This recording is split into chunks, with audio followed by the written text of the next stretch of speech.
premier grand point que nous allons partager, c'est se demander qui est cet homme intérieur.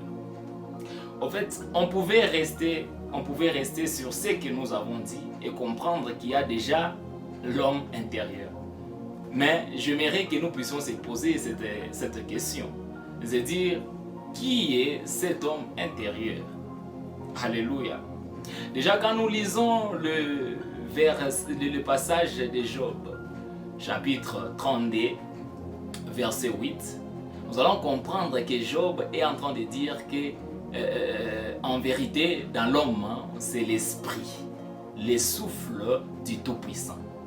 Retenez les mots que Job est en train d'employer. Il dit, dans l'homme, c'est l'esprit, le souffle du Tout-Puissant.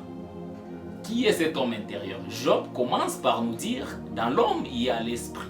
Au fait, il fait aussi référence aux deux hommes que l'apôtre était en train de parler, de l'homme extérieur. Il dit, au-dedans de cet homme, c'est l'esprit. Continuons et nous allons découvrir qui est cet homme intérieur. Alléluia. Parlons de l'origine ancienne de cet homme intérieur. Premier sous-point. Dieu a créé l'homme. La parole de Dieu nous le dit. Il a créé l'homme et il a créé à son image.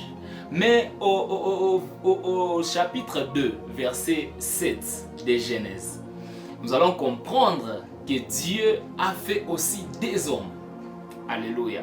Dieu, la Bible nous dit, Dieu créa l'homme et il forma l'homme de la poussière et il souffla dans l'homme le souffle de vie. Et après, l'homme devient un être vivant. Ah, ça c'est merveilleux. Nous constatons aussi que dans ce passage de Genèse 2, verset 7, ça nous ramène toujours aux deux hommes que l'apôtre Paul était en train de parler dans 2 Corinthiens. Dieu a créé l'homme de la poussière qui est l'extérieur que Dieu a fait. Et après, il a soufflé dans l'homme. Il a mis le souffle, soufflé dans l'homme, le souffle que la Bible est en train de parler dans son origine. C'est le mot esprit, en fait. Dieu a soufflé l'esprit dans l'homme et l'homme est devenu un être vivant. Alléluia. Cet homme intérieur, déjà, nous comprenons que Dieu a mis un homme à l'intérieur de nous. Il a mis un homme à l'intérieur de nous. Dieu est grand, il est grand et il a eu de multiples raisons de le faire. Alléluia. Mais cet homme intérieur, au fait, était mort. Cet homme intérieur n'avait plus de vie. Lorsque l'homme a péché, lorsque l'homme a désobéi à Dieu, cet homme intérieur est mort. Mais Dieu a trouvé une solution. Il a trouvé une solution en envoyant son Fils unique pour mourir pour nous. Il est mort pour nous. C'est son Fils unique. Jean 3, 16.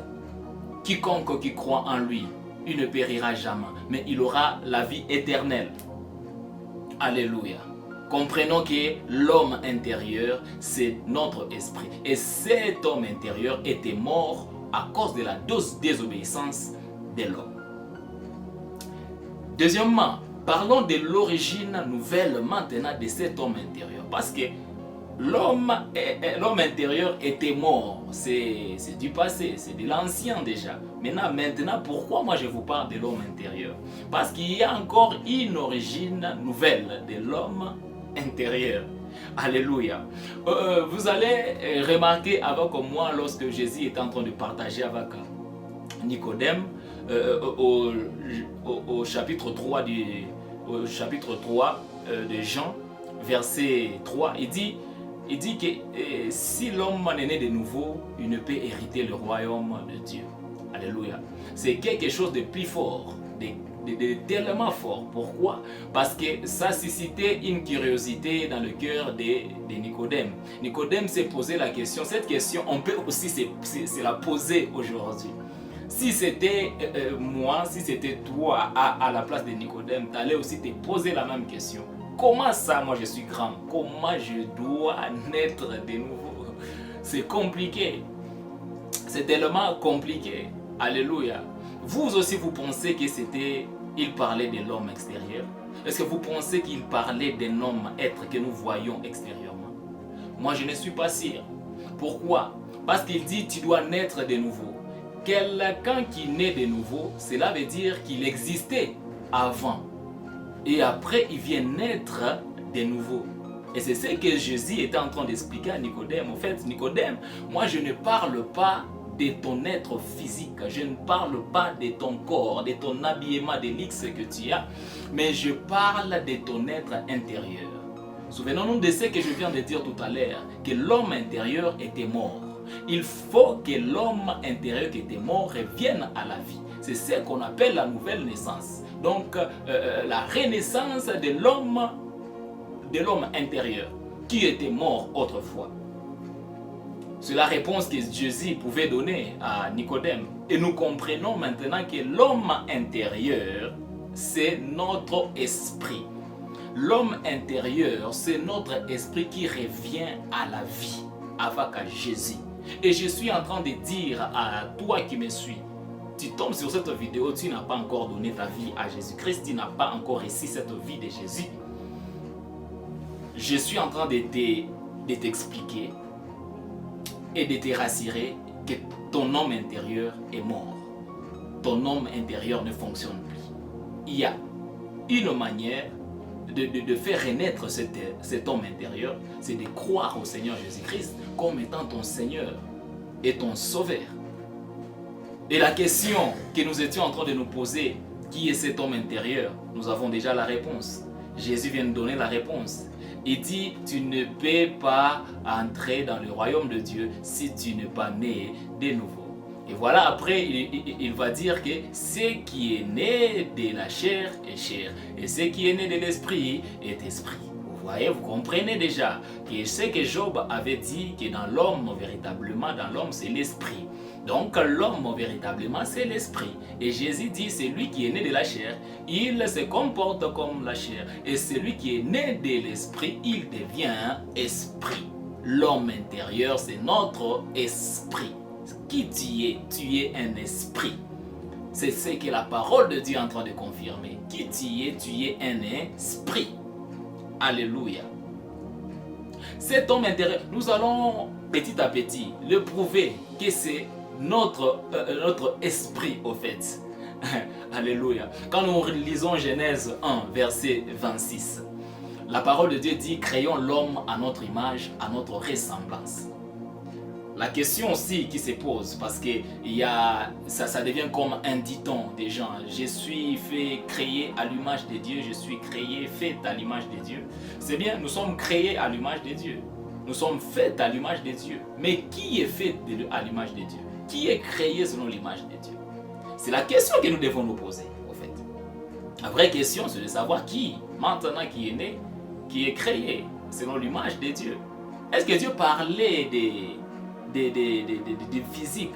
Est-ce que Dieu parlait de la poussière qu'il a formée dans Genèse 2:7? Est-ce qu'il parlait de cet être extérieur? Vous savez très bien que Dieu est esprit et il ne peut créer ce qui lui ressemble, que ce qui lui ressemble, c'est l'esprit. C'est l'esprit qui doit ressembler à Dieu. Alléluia.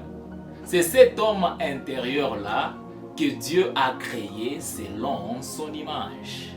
Et cet homme qui était créé selon son image était mort par la désobéissance, mais revenu à la vie par Jésus-Christ de Nazareth. On peut maintenant se dire que nous sommes les images de Dieu invisibles. Voilà même pourquoi la Bible peut témoigner de Jésus. Il dit qu'il est l'image de Dieu invisible. Notre esprit est revenu à la vie. Alléluia. Comprenez que la parole de Dieu est tellement claire. Que l'homme que la Bible explique être créé à l'image de Dieu, c'est l'homme intérieur. C'est cet esprit qu'il a soufflé dans l'homme. Comprenons que Dieu a mis un homme à l'intérieur de nous. Et c'est sur cet homme que nous devons nous focaliser. C'est sur cet homme c'est de cet homme que nous devons prendre soin. C'est de cet homme que nous devons au fait embellir. C'est cet homme-là que nous devons donner, accorder beaucoup plus d'importance que ce qui est extérieur. Ce qui est extérieur périt, mais ce qui est intérieur ne périt pas. L'apôtre est en train de dire que nous ne regardons pas à ce qui est visible, car ce qui est visible est dérisoire, périssable, mais nous regardons à ce qui est invisible, car ce qui est invisible, c'est ce qui est éternel. Et ton esprit qui est né de nouveau, il est éternel. Quand il te dit que j'ai la vie éternelle, ce n'est pas toi, le physique, qui a la vie éternelle. Celui qui est en toi, c'est lui-là qui a la vie éternelle. Alors, je vais nous dire ceci. Dieu a fait de tout son possible de mettre son image en nous. Je viens nous assurer, je viens nous rassurer que Dieu a tout déposé en nous. Tout ce que tu peux chercher sur cette terre, tout ce que tu peux chercher à voir sur cette terre, ça se trouve à l'intérieur de toi. C'est là où Dieu a tout mis. Alléluia. Il a tout mis dedans. Si tu cherches le mariage, si tu cherches le travail, si tu cherches à avoir un très grand ministère, si tu cherches à avoir des bénédictions, si tu cherches à avoir beaucoup de choses, au fait, ça se trouve à l'intérieur de toi. Faut pas te battre à les chercher à l'extérieur, mais cherche toutes ces choses à l'intérieur de toi. Luc du 7 au verset 21. Qu'est-ce que la parole de Dieu nous dit? La parole de Dieu nous dit, ils vous diront qu'il est ici, qu'il est là, mais ne le croyez pas. Pourquoi? Parce que le royaume de Dieu est au milieu de vous. En fait, le mot milieu, quand vous regardez le sens grec de ces mots milieu, cela veut dire au-dedans. Au-dedans, à l'intérieur. Jésus est en train de nous dire que le royaume de Dieu est à l'intérieur de nous. Alléluia, ça c'est merveilleux. C'est merveilleux, nous bénissons le Seigneur pour cela. Un très grand royaume de Dieu se trouve à l'intérieur de nous. Maintenant, pourquoi tu cherches à l'extérieur? Qu'est-ce que tu cherches à l'extérieur? Prends un temps, reste toi-même.